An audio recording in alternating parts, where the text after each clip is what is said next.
ഇറാന്റെ ആണവ പ്രവർത്തനങ്ങൾ പൂർണ്ണമായി അവസാനിപ്പിക്കുകയോ കടുത്ത നിയന്ത്രണം വരുത്തുകയോ ചെയ്യാതെ അമേരിക്കയും ഇസ്രായേലും പിന്തിരിയുകയില്ല എന്ന് ഉറപ്പിച്ചുകൊണ്ട് ഇറാന് അതിശക്തമായ മുന്നറിയിപ്പും ഉപരോധവുമായി അമേരിക്കൻ പ്രസിഡന്റ് ഡൊണാൾഡ് ട്രംപ് വീണ്ടും രംഗത്ത് എത്തിയിരിക്കുകയാണ്. ഇറാനെതിരെയുള്ള അമേരിക്കയുടെ നീക്കങ്ങൾ യുദ്ധത്തിൻ്റെ വക്കോളം എത്തിയിട്ടും ലോജിസ്റ്റിക് കാരണങ്ങളാൽ അയഞ്ഞു നിന്ന അമേരിക്ക ചർച്ചകളിലൂടെ പ്രശ്നപരിഹാരത്തിനുള്ള ഫോർമുല മുന്നോട്ട് വയ്ക്കുകയും സാവകാശങ്ങൾ അനുവദിക്കുകയും ചെയ്തിട്ടുണ്ട് എങ്കിലും ആണവ നിരായുധീകരണത്തിന് വഴിപ്പെടാതെ നിൽക്കുന്ന ഇറാനോട് ആണവ ധാരണകൾക്ക് തയ്യാറായില്ല എങ്കിൽ യുദ്ധം എന്ന് ട്രംപ് തീർത്ത് പറഞ്ഞിരിക്കുകയാണിപ്പോൾ. ഇറാനെ കൈകാര്യം ചെയ്യുന്നത് ട്രംപ് നീട്ടിക്കൊണ്ടു പോവുകയാണ് എന്നുള്ള സന്ദേഹങ്ങൾക്കിടയിൽ പറഞ്ഞത് പ്രാവർത്തികമാക്കുമെന്ന് സ്ഥിരീകരിച്ചുകൊണ്ട് അമേരിക്കയുടെ ഏറ്റവും വലിയ വിമാനവാഹിനി കപ്പലായ USS ജെറാൾഡ് ആർ ഫോർഡ് പശ്ചിമേഷ്യയിലേക്ക് എത്തിയിരിക്കുകയാണിപ്പോൾ. ലോകത്തിലെ തന്നെ ഏറ്റവും വലിയ വിമാനവാഹിനി കപ്പലായ USS Gerald R Ford Caribbean കടലിൽ നിന്ന് മിഡിൽ ഈസ്റ്റിലേക്ക് എത്തിച്ചേരുകയാണ്. USS ജെറാൾഡ് ആർ ഫോർഡ് ഇറാനെ ലക്ഷ്യമാക്കി നീങ്ങുകയും മറ്റൊരു ലോകോത്തര വിമാനവാഹിനി കപ്പലായ USS Abraham Lincoln carrier group ഇതിനകം അവിടെ നങ്കൂരമിട്ട് കിടക്കുകയും ചെയ്യുമ്പോൾ അസാധാരണമായ നീക്കങ്ങൾക്ക് തന്നെയാണ് ട്രംപ് ഒരുങ്ങുന്നത് എന്ന് ഉറപ്പായിരിക്കുകയാണ്.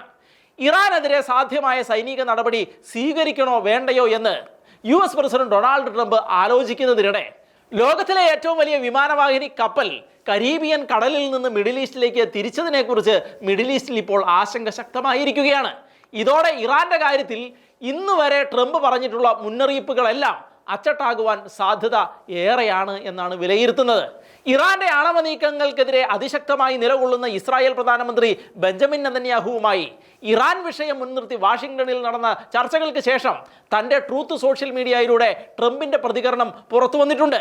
ഇതുവരെയുള്ള സൈനിക നടപടികളിൽ ദുർബലമായിരിക്കുന്ന ഇറാന് ഇനിയുള്ള അമേരിക്കയുടെ നീക്കങ്ങൾ നേരിടാൻ ത്രാണി ഉണ്ടാവില്ല എന്നും ഇറാന്റെ ആണവ ധാരണകൾ തിരുത്തുവാനുള്ള ചർച്ചകൾ തുടരുമെന്നും അങ്ങനെ ഇറാന്റെ ലക്ഷ്യത്തിന് തിരുത്തുണ്ടായില്ല എങ്കിൽ തുടർന്നുണ്ടാകുന്ന സംഭവങ്ങൾ കാത്തിരുന്ന് കാണേണ്ടി വരുമെന്നും അത് വളരെ ഗുരുതരമായ പ്രത്യാഘാതങ്ങൾ ഉണ്ടാക്കുമെന്നും കുറിച്ച ട്രംപ് ഇറാനെ വീണ്ടും ഭീഷണിപ്പെടുത്തിയിരിക്കുകയാണ്.